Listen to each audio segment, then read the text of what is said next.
Buenos días chicos, el día de hoy vamos a hablar acerca de lo que es el diagnóstico bacteriológico en la parte microbiológica. Para esto nosotros vamos a empezar hablando de lo que es el diagnóstico. El diagnóstico en general, en la parte odontológica también, es la recopilación, es la síntesis de todos los datos que hemos obtenido. ¿Mediante qué? Mediante la historia clínica, mediante el examen radiográfico, mediante el examen clínico, intra y extraoral. Toda esa síntesis de información que nosotros hemos conseguido se convierte en nuestro diagnóstico, y el diagnóstico es muy importante para lo que es el tratamiento. Si nosotros realizamos un mal diagnóstico, por ende vamos a tener un mal tratamiento. Es por eso que es muy importante esta parte, conocerla, saberla y entenderla. Para esto nosotros vamos a hablar también acerca de un diagnóstico microbiológico, un diagnóstico bacteriológico. En este caso, este se fundamenta en la demostración del patógeno o de su huella en el sistema inmune del paciente en un contexto clínico determinado. ¿Qué significa? Que después de ese vínculo que haya tenido un agente infeccioso con una célula, se va a producir lo que es un daño a nivel general o un daño a nivel sistémico, dependiendo del organismo que nosotros estemos viendo. Y esa huella que se ha dejado ahí, ya sea tos, ya sea gripe, todos estos signos que nosotros conocemos, eso es una huella, es lo que ha dejado este patógeno, y ese sería nuestro diagnóstico en la parte microbiológica. Y vamos a hablar acerca de lo que son los tipos de diagnóstico. En este caso vamos a tener dos, un diagnóstico microbiológico directo y un diagnóstico microbiológico indirecto. Nosotros usamos generalmente y ampliamente, ¿no?, en la parte de la clínica, en la facultad, lo que es el diagnóstico microbiológico directo. ¿Qué implica este diagnóstico directo? Implica la demostración del agente infeccioso, sus metabolitos o sus componentes antigénicos en los fluidos orgánicos, es decir, que un componente antigénico que se puede encontrar en lo que sea la saliva, por ejemplo. Ese sería un diagnóstico directo.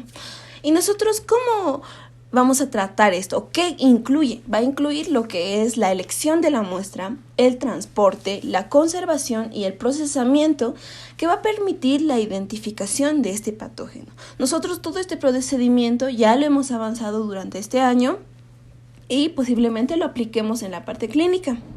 El diagnóstico bacteriológico va a incluir lo que es el estudio del patrón de sensibilidad antibiótica, es decir, este microorganismo, un ejemplo, por ejemplo, este microorganismo, ¿contra qué va a ser sensible? ¿Contra qué va a ser más fuerte o más débil? ¿Contra qué antibiótico? Nosotros también ya hemos llevado en la parte teórica lo que es antibiótico-terapia, ¿ya? También en farmacología también. Y este diagnóstico indirecto, que va a implicar lo que es la demostración de la huella que el agente infeccioso ha dejado por su contacto con el sistema inmune.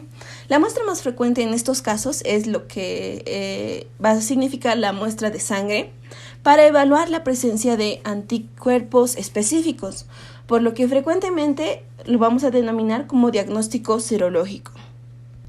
Entre tanto, vamos a verificar las muestras que nosotros tenemos para el diagnóstico directo. Como al principio había dicho, nosotros vamos a usar más lo que es el diagnóstico directo en esta parte microbiológica. Y estas muestras pueden ser estériles o no estériles. ¿Cuáles son las estériles? Son muestras obtenidas mediante hisopado, cual puede ser, por ejemplo, las pruebas respiratorias, por ejemplo, la PCR es una prueba estéril, una prueba no estéril. También las pruebas genitales, las pruebas por emisión espontánea como la orina, la materia fecal, el esputo. Estas son pruebas que van a contener microorganismos de la microbiota normal, por lo tanto son pruebas no estériles. Por el contrario, cuando nosotros hablamos de pruebas que han sido tomadas por punción, por ejemplo, la sangre o el líquido cefalorraquídeo, estas pruebas son estériles. Entonces tenemos dos grupos, un grupo no estéril y un grupo estéril. En este caso, ¿cuál nosotros usamos en la parte clínica? Nosotros vamos a usar en la mayoría de veces lo que son las pruebas o muestras no estériles. Posteriormente a esto, Estas características que tienen, ¿no?, las muestras va a condicionar lo que son el transporte, la conservación, el procesamiento. También va a contemplar lo que es la interpretación de los resultados. Por ejemplo, para las pruebas no estériles se conservan en una forma que minimice el desarrollo de la microbiota acompañante. Nosotros por eso aislamos. Nosotros conocemos ya este procedimiento.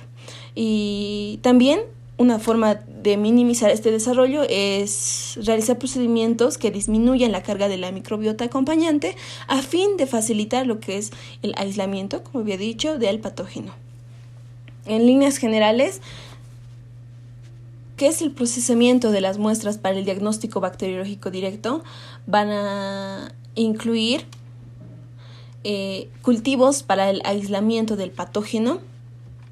Van a incluir también lo que es la observación al examen microscópico, cultivos para el aislamiento del patógeno, detección de antígenos específicos que permiten lo que es la identificación del mismo, del que estamos aislando, y el antibiograma, que muestra lo que es el patrón de sensibilidad a los antimicrobianos.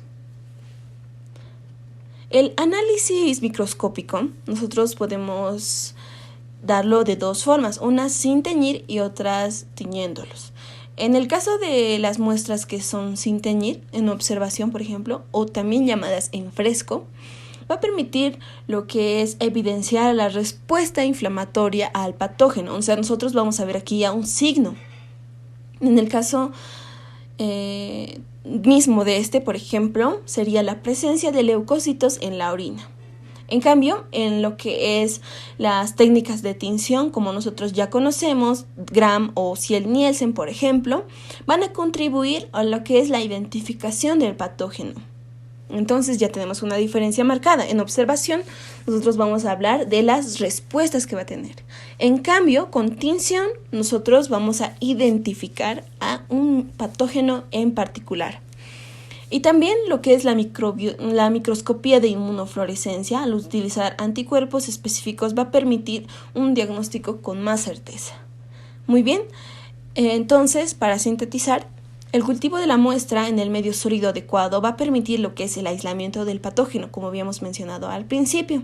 Y es a partir de esas colonias que nosotros hemos aislado que vamos a realizar pruebas bioquímicas para su identificación y posteriormente para su antibiograma.